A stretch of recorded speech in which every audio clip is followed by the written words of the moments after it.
My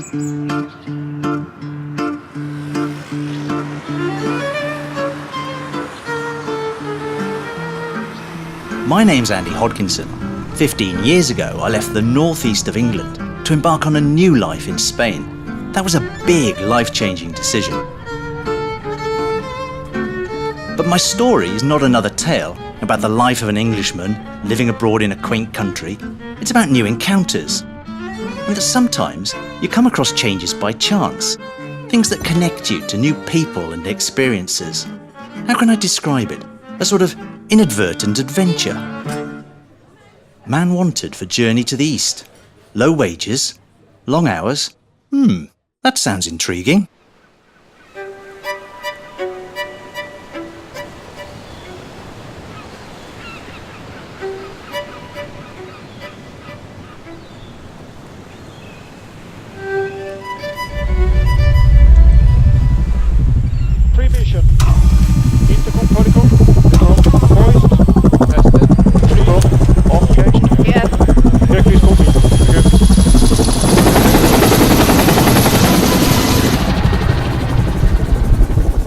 Leaving behind a career is truly liberating. Okay, it may not be as exciting, and it may mean tightening the belt a bit, but rural Spain has its benefits. Fresh oranges direct from the tree, over 300 days of sunshine a year, and a more relaxed pace of life.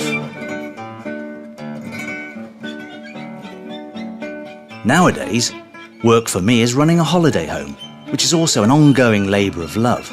But it's worthwhile. The French and Spanish guests who come here seem to enjoy this refuge of peace and tranquility just as much as I do. Fortunately, I've always been quite handy, and oddly, I've always been drawn to renovating dilapidated houses, and in rural villages in Spain, there are plenty to choose from. But as with all projects, it sometimes pays to take time out, to sit down and ruminate on the future, about change, about new cultures, and even new adventures.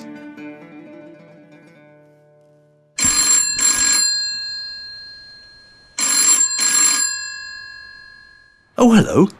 I'm calling about the advert.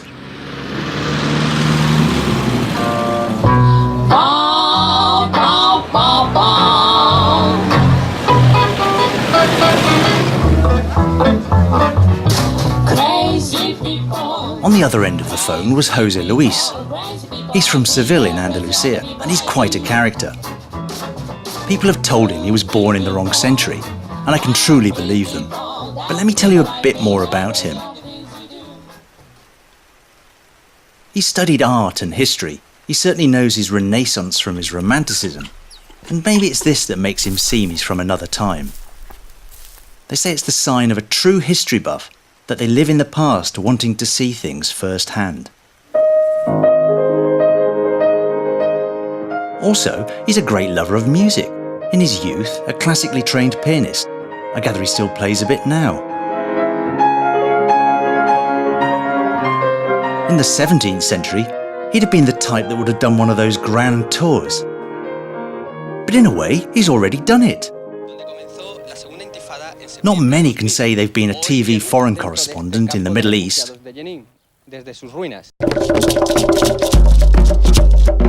But even grander than this was the expedition he undertook around the world. It took him 2 years, and he visited indigenous tribes on just about every continent. It resulted in the TV series A World Apart.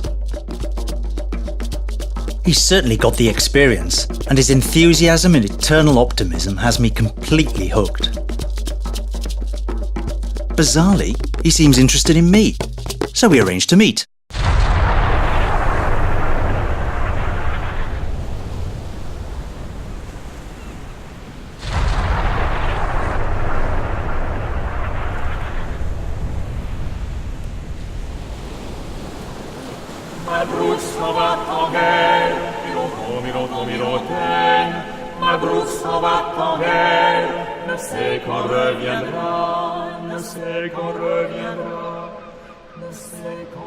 Jose Luis suggested Cape Trafalgar, a remote headland in the southwest of Spain. As meeting places go, I don't suppose it could be more symbolic. 2 centuries ago, this windswept Atlantic coast saw the great battle between the British Navy and the combined Spanish and French fleets. A solemn place. But I hoped our meeting would be more buoyant. It's a great adventure, but why do you want to go to Singapore? Traveling to the east, I can look for the cultural roots of my country, which is the way I see the world. He told me all about his plans for the adventure and why he'd placed the advert. It's due to the fact that his previous travelling companion, on the world apart, Danny Lander, refused to travel with him. Apparently he says he's too busy. There's just no way he can take the time right now.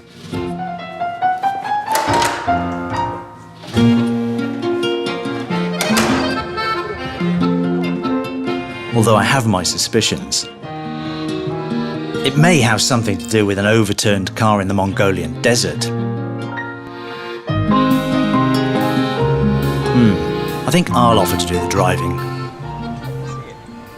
When you travel, you connect, you compare and relate. And this makes you more proud of who you are and at the same time, more humble. Now, I can't say I'm the type that needs to find myself, but since moving to Spain, I can understand the effects of cultural mix, and this journey will certainly give me a whole new perspective of my adopted homeland. Leaving from the Straits of Gibraltar, Jose Luis has planned a spectacular route, connecting two extremes of the Eurasian continent. Travelling by road through more than 20 countries, eventually reaching the Straits of Malacca, Singapore. The trip is all about making connections along the ancient trade routes and the cultures that flourished in the old world, and that continued to influence our lives today. We'll be comparing these exceptionally diverse worlds, looking at music, architecture, winemaking, dance, and a host of other traditions. Despite first appearances and different cultural origins, I've seen that we certainly have much more in common, and this adventure will be a revelation for us both. So you want to come on this trip, Andy? Oh, of course I do. How can I say no? You are so brave. Or foolish? No. I'm not sure.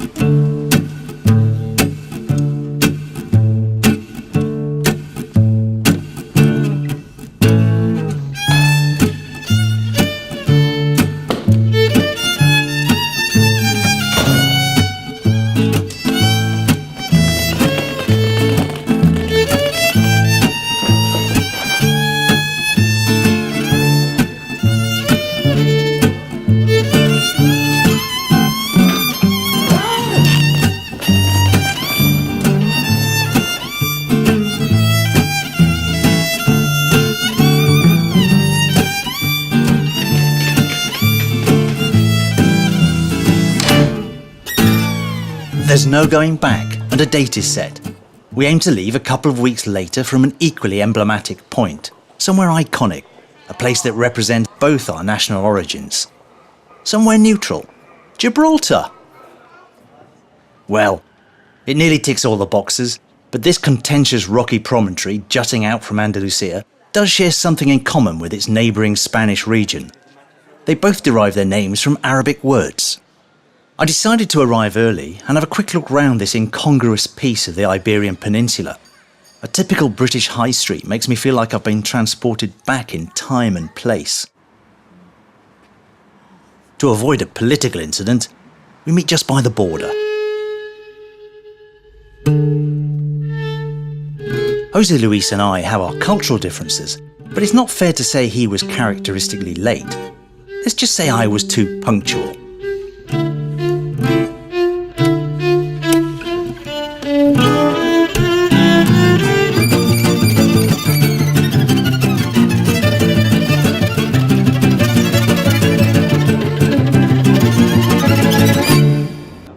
He'd had a problem with the vintage car.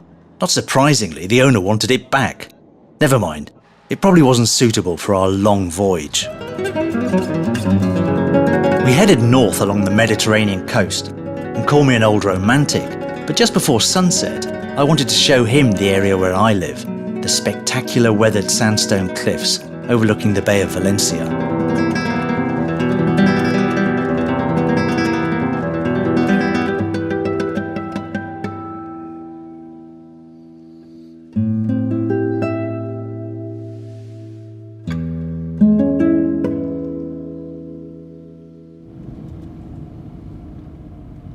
It's today the journey begins in earnest. We'll be leaving our beloved Spain. There's plenty of time on the long stretches of motorway to chat about the route and get to know each other. I've certainly discovered there aren't going to be any long silences. We make our last stop on Spanish soil, well, some would say Catalonian, and then we cut through the Pyrenees, crossing the border into France. After only a few kilometres, the vineyards certainly let you know you've arrived.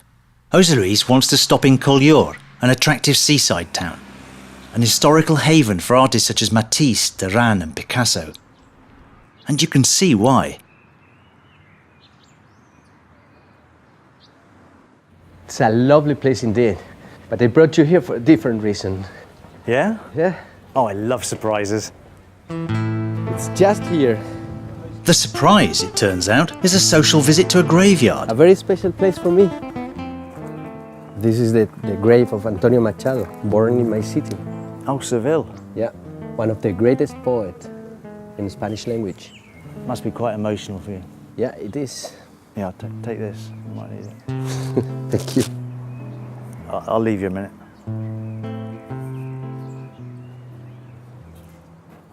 Antonio Machado was without doubt the greatest Spanish poet of the century. He wrote simple poems of his homeland, the world around him, and the feelings it brings to us. His works have left a mystical presence in many Spaniards. He died shortly after arriving here, as a refugee fleeing a civil war. 60 years on, some things don't change. But he's not the only wordsmith buried in this picturesque retreat. Osiris, come over here a minute. Look, this is the grave of Patrick O'Brien, who died in 2000. Who's Patrick O'Brien? He's a British writer. You know, he wrote about sailing ships in the 18th century, you know, when Britain ruled the waves. We talked about it in Trafalgar. Here we go again. Come on. It's not all about battles, though. We can go back to the artists. O'Brien was a friend and neighbour of Picasso and wrote his biography. Who wouldn't be inspired to paint these magical scenes?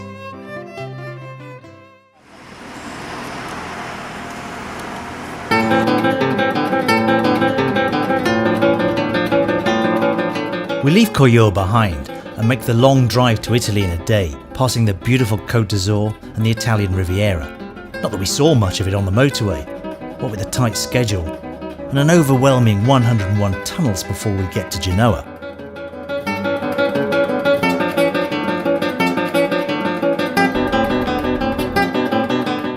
We then swing north across the fertile plains of the longest river in Italy, the Po. This extensive basin is the agricultural and industrial power base of the country. And as early evening approaches, we reach our destination, dominated by the Terrazzo Bell Tower, this lone sentinel of Cremona.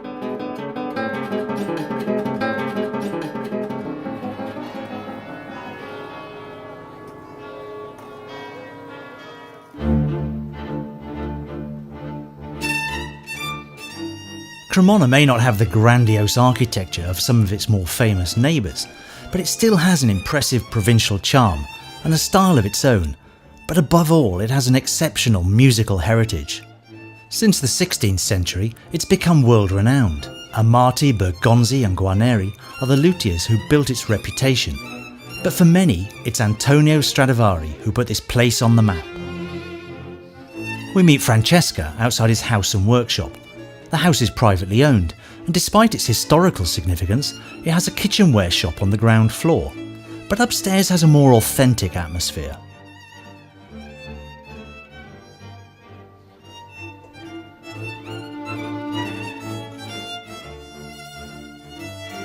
This is Jose Luis, and this is Andy. 3 centuries ago, Antonio Stradivari made over 1,000 violins and other stringed instruments. Perhaps the most distinguished craftsman ever. And his legacy is so strong because some 500 of his violins still exist today.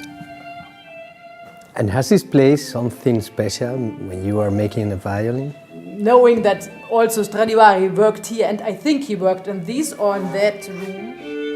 It's true, being here, watching a violin taking shape and smelling the freshly carved spruce and maple is a very special experience. But there's still so much more to see here.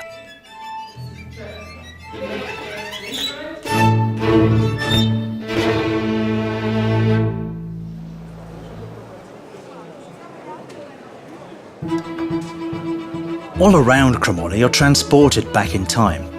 The fine Romanesque and Gothic architecture and one of the oldest markets in Lombardy, still popular after 6 centuries in business. And it's always been a dream to be here in Cremona. Everyone who loves music should come here. I can see why it's like a temple to the violin. I mean, the city just lives and breathes music. It's everywhere. Even more so today, because it's 300 years memorial of a special violin. Come on, let's enjoy it. Sounds great.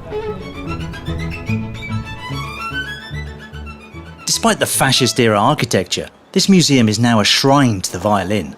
And deep within it, we enter the aptly named treasure chest, where the priceless gems are kept.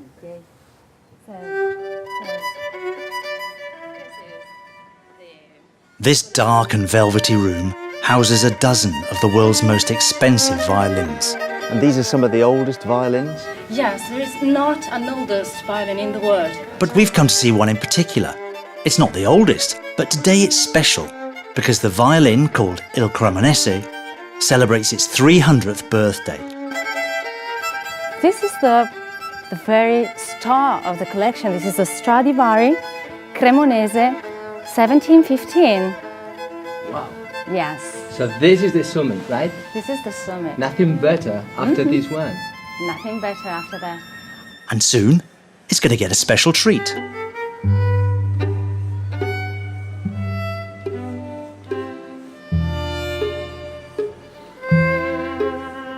Now, I'm the first to get museum leg whilst wandering around galleries and glass cases. But this is more than a museum. It's like being in a bank vault. You could say it's a sports hall of fame. They celebrate the winners of the World Violin Making Olympics here every 3 years. Yes, it's missing because it's downstairs in our research workshop. It's also a university laboratory to the study of sound and material science. Here it is. It's safe. This is a Guarneri del Gesù. It's an important old violin, of course. And of course, it's a fabulous concert hall. Naturally, it's built with the curves of the violin in mind. And this is where the birthday violin is going to get its special treat in the arms of Lina, a delightful musician from Japan. The 300-year-old violin gets to come back to life.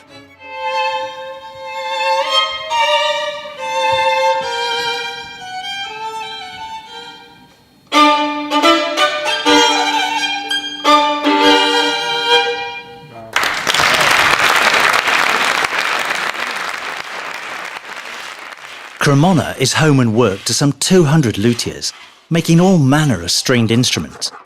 But we're going to visit a workshop close to Stradivari's old house, and the luthier, Riccardo, is a descendant of the illustrious Carlo Bergonzi, who actually worked with Stradivari.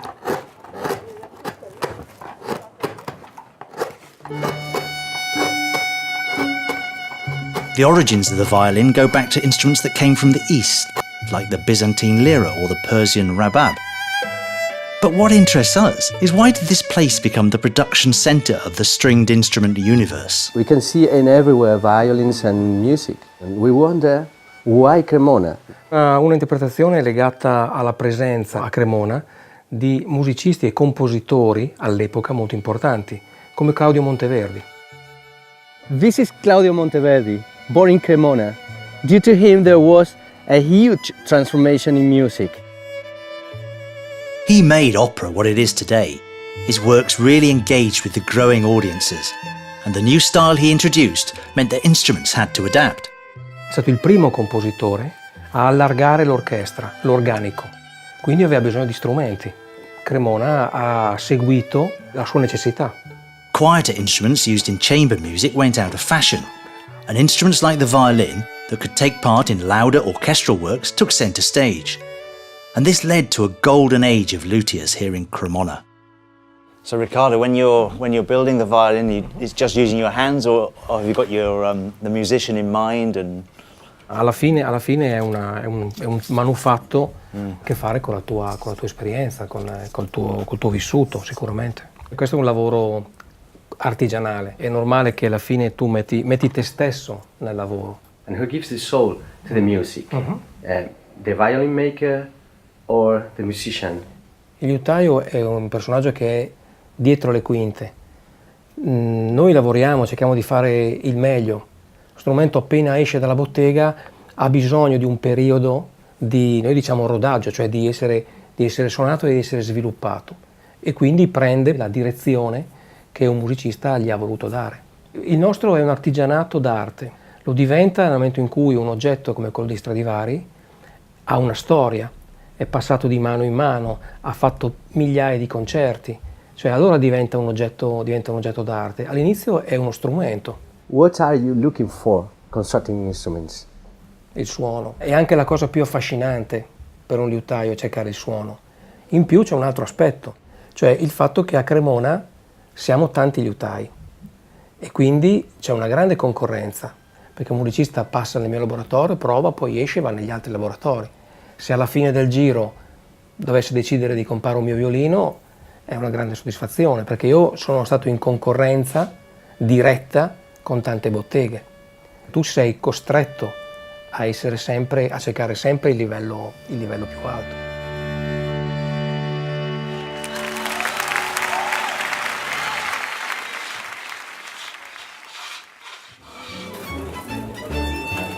Compramos?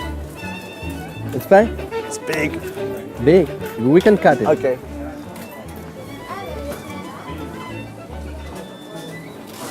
Grazie. Tres más. Buonissimo. Oh, I forgot my wallet. You'll have to pay. I'll tell you what, I've got the €2. Okay. That's my contribution. Grazie. Grazie. Grazie. Wow. You want to buy something else? The Civic Museum houses a collection of instruments too. And we're here to see a special guitar made by a Spanish luthier, Antonio de Torres. He is to guitarists what Stradivari is to violinists. He was the father of the modern classical guitar. Antonio de Torres, Almería. Oh, wow. Love to hear it. Would you hear it? What do you mean, there's a chance? Okay, let's try.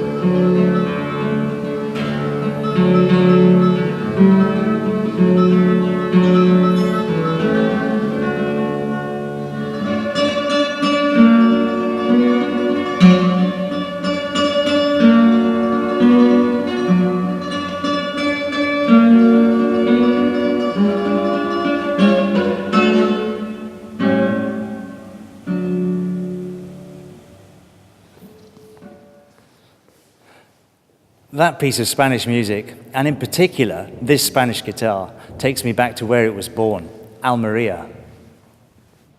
No doubt familiar to all you jolly good fellows as the second most popular song in the English language. But this isn't England, this is Almería in Spain. And the St. George's Cross of this city and England both have a common origin, from the 12th century Republic of Genoa. The tunes we sing and the flags we fly all serve to illustrate how intertwined our histories and origins are. For example, this jetty in the port of Almería is called the English Cable, even though it was built by a Scottish company. But let's not forget, we're here to find the birthplace of that Spanish guitar. Hola, buenos días. Hola, buenos días. ¿Qué tal? Igualmente. Me presento Hola. José Luis. Mucho gusto. Encantado, mucho gusto. ¿Dónde me habéis traído? Esta es la casa de don Antonio de Torres, y esta es la fachada con... We meet Juan Miguel, a luthier at the house and workshop of Antonio de Torres. That guitar we heard in Cremona was skillfully crafted in this very building in 1884. ¿Y su taller también? El taller tenía la parte de arriba. Antonio de Torres was the most important Spanish guitar maker of the 19th century, and his new designs gave the guitar a greater range of styles, dynamics and tones, replacing the delicate instruments of earlier concert guitars. O sea, que es una cosa así como Antonio Stradivarius en el violín en Cremona. Sí, pero Stradivarius copió. Ya el violín estaba hecho ya. Lo que Torres hizo fue diseñó la guitarra y la construyó él mismo. Es digamos, el padre de la guitarra actual española. ¿Y dónde están las guitarras de Antonio de Torres? ¿Pero están en museos o están en uso? En algunos particulares, casi todas, particulares. Museos hay muy poquitas. ¿Pero en uso todavía o no? En uso, Sí, increíble. ¿Eso es lo mismo que ocurre también con los violines? Claro, contra más tiempo pasa, pues la madera se cura y suena mejor. No tiene ningún tipo de aspereza para que le estorbe al sonido. El sonido es libre ya, la libertad. Tengo una sorpresa para vosotros. Tengo una guitarra mía aquí que la vais a escuchar ahora mismo. Venga, adelante. Oh, qué bien.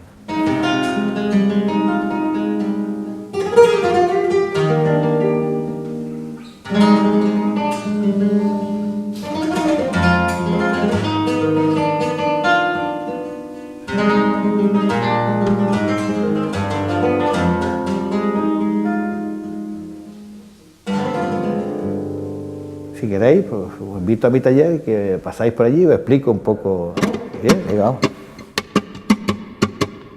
Por lo menos me han querido dar un aspecto de más, ¿no? We're here at the workshop of Juan Miguel González, a true craftsman, and we're going to discover a little bit about the art of making a Spanish guitar. Vale, chicos. Bien, bien. ¿Hablas inglés?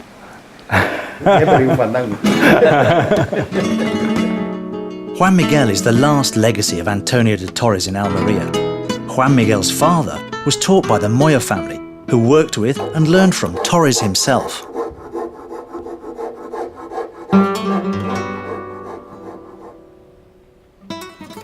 Mira, esta es una réplica que hago yo de Antonio de Torres. Esa es la cabeza, ¿eh? Y esto es Palo Santo de Brasil. ¿Y esto qué tiene, dos juntas? Dos juntas, sí, porque Torres la hacía así. The origins of the guitar also go back to instruments of the East, like the Persian sitar and tambur. But apart from having strings and a long neck, they bear very little resemblance to what's produced here now. Antiguamente se hacía la guitarra flamenca, que servía para una cosa y para otra. Mi guitarra de concierto no tiene nada que ver con la guitarra de flamenco. Físicamente la misma guitarra, pero en el sonido no tiene nada que ver. Juan Miguel's guitars here in Almería and those violins of Bergonzi and Cremona are connected in history to the great Antonios, Stradivari and Torres. Although they're separated by different cultures and languages, and over 1,800 kilometres, both luthiers possess the same skills handed down over generations, and both are looking to craft perfection in objects that create beautiful sound. Perseguir tu propio sonido, buscar tu propia identidad en la guitarra, pues eso es lo bonito, ¿no? Yo lo tengo conseguido, gracias a Dios, lo tengo conseguido. Ahora mismo estoy muy satisfecho en ese sentido. ¿Cuánto tardaste en conseguirlo? Pues lo he descubierto hará unos 4 años o cosas así. Cuando ya te has retirado, ¿no? Sí, prácticamente, sí. This isn't carpentry, there's another dimension. These luthiers put in their heart and soul. They produce living works of art that have their own characteristics and personality, and they develop a bond and pride with their creation, rather like a child they've nurtured. Tienes que darle todo lo tuyo para que el instrumento suene y que esté bien en todos los sentidos. Hay que ponerle mucho corazón a la guitarra, mucho sentimiento. Antonio Stradivari also made a few guitars, some 200 years before Antonio de Torres, but we must give the man from Almería all the credit for what he did in developing the expressive voice of the guitar. But without doubt, Stradivari's Cremona has cornered the market in how to pay homage to great luthiers. The city of Cremona thrives on its well-deserved reputation.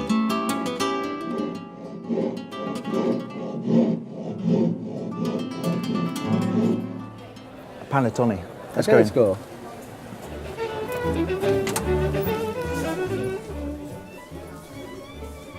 Soft. Turrón. Got a green colour. Pistachio, no? Pistachio. Like they make in Alicante. I think that this comes from Persia, the halwa. Whilst Cremona and Alicante can argue over the fatherhood of almond nougat, most are agreed that we have the Arabs to thank for originally bringing this delicacy from the East. We've only taken a small step on our journey so far, and we've just scratched the surface to see how the East has influenced our lives. But we're not just going to focus on our musical heritage. We've got several months more on the road, and we're going to delve into a whole host of things.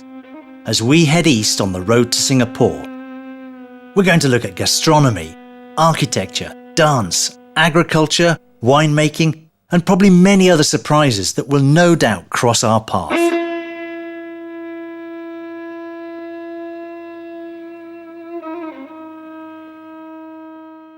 Hey, what a fantastic experience we've had in Cremona. Yes, but tomorrow we must continue our journey to Singapore. I can't believe, what a shame.